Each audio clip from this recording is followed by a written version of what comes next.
Hello everyone. तो देखो पिलामाने welcome back to Om Prakash education. तो पिलामाने एई वीडियो रे आमे माड़हांडी कथा सप्तम श्रेणी नुआ साहित्य सम्मान बहिर गोपाल चंद्र प्रहलाद जो लिखिछनि माड़हांडी कथा से सप्तम श्रेणी माड़हांडी कथा विषय चकुड़िया बंडा विषय अभ्यास टी डिस्कशन करिवा। तो चलंतु डेरी न करी अभ्यास सहित क्लियर क्वेश्चन आंसर डिस्कशन करिवा। पिलामाने आमे अभ्यास को पळै आसिले। तो चलतु देखीदेवा कौन प्रश्न देछि एवं कौन उत्तर हम आम डिस्कसन करवा। तो देख एक नंबर दिखाई चकुड़िया पंडा जो पोखरी पाखे पहुँचला से पोखरीटी किपरि थिला। पोखरी रे सुंदर पद्म फूल फुटी ना पोखरी गोलिया पानी थिला ना पोखरी कला भंवर भली पानी थिला ना पोखरी पानी सुखी जाइथिला। करेक्ट आंसर कौन है? पोखरी रे कला भंवर परी पानी थिला। ऑप्शन नंबर ग हो करेक्ट आंसर। तो पिला माने नेक्स्ट क्वेश्चन देखिबा। चोर को मान करी खोपड़ा खाइबार अर्थ कौन? पिलामाने यार करेक्ट आंसर कौन है? राग तम तम होई खाइबा, अन्य उपरे राग निजर क्षति करिबा, चोर को धरी खपड़ा खाइबा को दबा, चोर को माड़ मारिबा। पिलामाने यार करेक्ट आंसर कौन है? अन्य उपरे रागी निजर क्षति करिबा। ऑप्शन नंबर ख इज योर करेक्ट आंसर। तो पिलामाने नेक्स्ट क्वेश्चन देखिदबा। गंगा माता उड़ीगला चढ़ेईर पेट कथा जानी पारंती एही लोकवाणी अर्थ कौन? पिलामाने एही करेक्ट आंसर अर्थ कौन है? एही लोकवाणी अर्थ कौन? चढ़ई मान बुझा अन्यर मन कथा बुझा। करेक्ट आंसर कौन है? अन्यर मन कथा बुझा। ऑप्शन नंबर ग is your correct answer. Next question पिला माने देखिदबा। चकुलिया पंडा चरित्र माध्यम लेखक केउ नीति शिक्षा देइछिन्ति? कौन नीति शिक्षा देइछिन्ति पिला माने? परिश्रम न करी पेट पोषिबा ना अन्य उपर निर्भर करी चलले आमे सफल हवा, अलसुआ दुख पाए बसी खाइले आयुष्य बढ़े। करेक्ट आंसर कौन है? अलसुआ सदा सर्वदा आमर दुख पाई थाए। ऑप्शन नंबर ख इज योर करेक्ट आंसर। तो पिला माने एक नंबर प्रश्न सरी जाइए। नेक्स्ट क्वेश्चन आमे देखिदबा। धाड़ी धाड़ी करी आलोचना कर। पिला माने देइछि पाठरू किछि धाड़ी चयन दिया ध्यान दे पढ़ दल विचार करी कौन बुझल लेख। ए पानी की देखिला क्षणी ता मन रे भारी लोभ होला। जीवन विकल रे पानी कूल पाहाच उपरे लथ किनी बसी पइला। सेकेंड अच्छी कौन? गंगा माता तो उड़ीगला चढ़ईर पेट कथा जानी पारंती। पिला माने कटा कौन हम आंसर चलो आमे देखि दबा। पिलामाने देख कटा ये किछि लिखिबो। उक्त गद्यांशटी गोपाल चंद्र प्रहलाद लिखित माड़हांडी कथा गल्परू आसी अछि। देवादेवी माने किपरि भोकिला दुखींकर कष्ट सही पारंती नाही एठारे गाल्पिक वर्णना करिसेंती। थरे खाद्य न पाई चकुलिया पंडार भोकरे जो करड़ी जळुथला। पोखरी रे काच केन्दु भली निर्मल पानी देखि तार लोभ होला। से विभिन्न सुस्वादु खाद्यर ना डाकी चले चले करी पानी पी गला। पोखरी रे गंगा माता थिले। देवदेवी माने दयार अवतार, तेणु से चकुलिया पंडार भोक विकल सह्य न करि पारिले नाही। सुतरां चकुलिया पंडा जो सब खाद्य ना धरी पीउथिला से सब सुस्वादु खाद्य गोटे हांडी रे भर्ती करी ता उपरे तेलुनटीए घोड़े ता निकटकू भासी आसुथिला। चकुलिया पंडा खाद्य हांडी पई महा आनंद रे खाइला। खाद्य हांडी पाई एवं बाकी तक ता माँ पई घर को नेई गला। पिला माने बुझी पाइले ना बुझी पाइलेनी? तापर सेकेंडटा कोन अछि देखिदबा। गंगा माता उड़ी गला तो चढ़ेईर पर गणिदबा। उड़ीगला चढ़ेईर पेट कथा जानी पारंती। पिला माने देखिदियो एटार आंसर तुमे किपरि लिखिबो। उक्त गद्यांशटी गोपाल चंद्र प्रहलाद द्वारा लिखित माड़हांडी कथा गल्परू आमर उद्धृत। मागणा खाद्य माँ पुओंकर मन किपरि लागि जाइथिला बोली गाल्पिक एठारे प्रकाश करिसेंती। चकुलिया पंडाटी भोक कष्ट सही न पारी गंगा माता खाद्य हांडी को पठाइथिले। चकुलिया पंडा निजे मन भरी पेटे खाइला, बाकी तक माँ पई नेई गला। मात्र प्रतिदिन सही भली काम कला, खाद्य पाइला। नीति नीति सुस्वादु भोजन पाई माँ पुओ हांडी हेंडी मारी बुलिले, कौनसी काम धंदा कलेनी। माँ पुओ को नीति फोकड़े मिलुथिला दिव्य भोजन आनिबाकू परामर्श दउथिला। एमिति माँ पुओंकर मागणा भातर मन लगी जाइथिला, तेणु प्रतिदिन माँ पुओ हांडी को चाहि रहिथिले। तापर पिलाने कौन अच्छे क्वेश्चन देखिदबा। पिलाने परवर्ती प्रश्न पत्र को जिबा। देखो परवर्ती देइछि आस आमे मेल करिबा। यही लोक कथारू किछि वाक्य प्रथम स्तर स्तंभ दिया सेही वाक्य गुड़िकर भावार्थ सह मिशुथिबा किछि वाक्यर द्वितीय स्तंभ दिया मेल खाउथिबा वाक्य गुड़िक जोड़। पिला माने एटा रहीगला हमर प्रथम स्तंभ, एटा हेगला द्वितीय स्तंभ। प्रथम स्तंभ देइछि राति रे सोइला बेले बुढ़ी पुओ को बुद्धि बटेइला। ता अर्थ कोन? माँ पुओ को राति रे शिखाई देला। तापर नेक्स्ट देखिदबा। बड़ी झपटरू उठी माने कौन? भोर सकाळु आमर उठी। तापर देखिदबा खुआ मुंडरे दी गोईठा। खुआ मुंडरे दी गोईठार अर्थ कौन? हाथ पाख पिठी को दुई लात देबा। तापर पलम को नहीं हांडी घोड़ाइबा। यार पिला माने करेक्ट आंसर कौन है? यार करेक्ट आंसर है ହାଣ୍ଡି ମୁହଁକୁ ଢାଙ୍କୁଣୀରେ ଆମର ଢାଙ୍କିଦେବା। ପିଲାମାନେ ବିଭିନ୍ନ ବିଭିନ୍ନ କଲରରେ ମୁଁ ଚିତ୍ର କରିଦେଇଛି, ତମେମାନେ ଆନ୍ସରଟିକୁ ଖାତାରେ ନୋଟରେ କପି କରିଦିଅ। ପିଲାମାନେ ନେକ୍ସଟ ଦେଖିଦେବା ତାପରେ କଣ ଦେଇଛି। ତାପରେ ଦେଖିଦେବା କଣ କ୍ୱେଶ୍ଚିନ୍ ଆମର ଦେଇଛି। ଚିନ୍ତା କର, ବିଚାର କରି କୁହ, ଚକୁଳିଆ ପଣ୍ଡା କିପରି ପେଟ ପୋଷୁଥିଲା। ପିଲାମାନେ ୟାର ଆନ୍ସରଟି ଆମେ ଦେଖିଦେବା। ଚକୁଳିଆ ପଣ୍ଡା ଗରିବ ବ୍ରାହ୍ମଣ ଥିଲା। ଘର ଗାଁ ଗାଁ ବୁଲି ଭିକ ମାଗୁଥିଲା। 6 ଗାଁ ଗଲେ ସେରେ ଆଣେ, 9 ଗାଁ ଗଲେ ସେରେ ଆଣେ, ଏମିତି ଭିକ ମାଗି ଯାହା ଆଣେ ସେଥିରେ ମା ପୁଅ ଦୁହେଁ ଚଳନ୍ତି। ସେ ଭିକ ପାଇଲେ ଖାଉଥିଲା, ନଚେତ ଉପବାସରେ ଦିନ କାଟୁଥିଲା।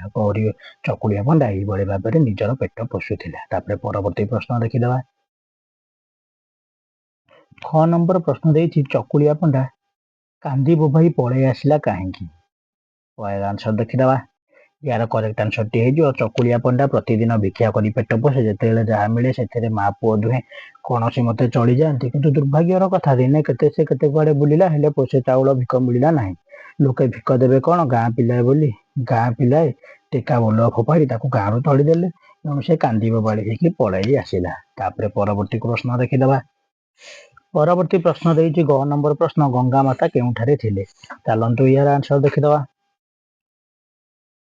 ପିଲାମାନେ ୟାର କରେକ୍ଟ ଆନ୍ସର କଣ, ଗଙ୍ଗା ମାତା ଆମର ପୋଖରୀରେ ଥିଲେ। ବା ତମେ ଏମିତି ଲେଖିପାରିବ, ପିଲାଙ୍କ ଠାରୁ ଟେକା ମାଡ଼ ଖାଇ ଚକୁଳିଆ ପଣ୍ଡା ଘରକୁ ନ ଯାଇ ଆଗକୁ ଚାଲିଲା।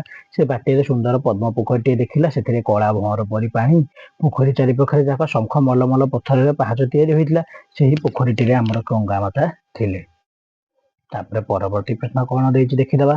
ଗଙ୍ଗା ମାତା ଚକୁଳିଆ ପଣ୍ଡା ପ୍ରତି ଦୟା ଭାବ ଦେଖାଇଲେ କାହିଁକି।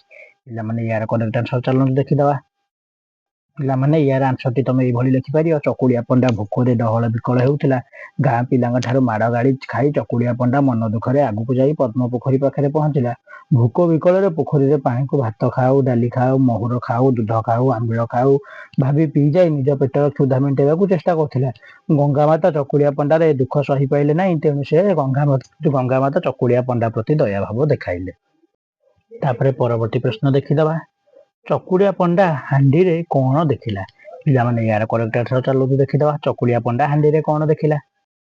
ପିଲାମାନେ ୟାର କରେକ୍ଟ ଆନ୍ସର ହେଇଯିବ, ଚକୁଳିଆ ପଣ୍ଡା ପାଣିରେ ଭାସି ଆସୁଥିବା ହାଣ୍ଡିକୁ ଦେଖି ଆଶ୍ଚର୍ଯ୍ୟ ହୋଇଯାଇଥିଲା। କୌତୂହଳରେ ସେ ହାଣ୍ଡିର ଢାଙ୍କୁଣୀ ଖୋଲି ଦେଖିଲା ବେଳକୁ ତା ଭିତରେ ଦିବ୍ୟ ସରୁ ଘିଅ ଅନ୍ନ, ଡାଲି, ମହୁର, ଆମ୍ବିଳ, କ୍ଷୀରି, ପିଠା ପ୍ରଭୃତି ସୁସ୍ୱାଦୁ ଖାଦ୍ୟଦ୍ରବ୍ୟ ଖଞ୍ଜା ହୋଇ ରହିଥିଲା। ସେ ହାଣ୍ଡି ଭିତରେ ଏହା ସବୁ ଦେଖିଲା। ତାପରେ ପିଲାମାନେ ନେକ୍ସଟ କ୍ୱେଶ୍ଚିନ୍ ଦେଖିଦେବା। ଖାଦ୍ୟ ହାଣ୍ଡି ଧରି ଘରକୁ ଫେରିଲା ବେଳେ ଚକୁଳିଆ ପଣ୍ଡା ମା କୁଆଡେ ଯାଇଥିଲା। ପିଲାମାନେ ଚାଲନ୍ତୁ ୟାର କରେକ୍ଟ ଆନ୍ସର ଦେଖିଦେବା। ଚକୁଳିଆ ପଣ୍ଡାର ମା କୁଆଡେ ଯାଇଥିଲା ଦେଖିଦେବା।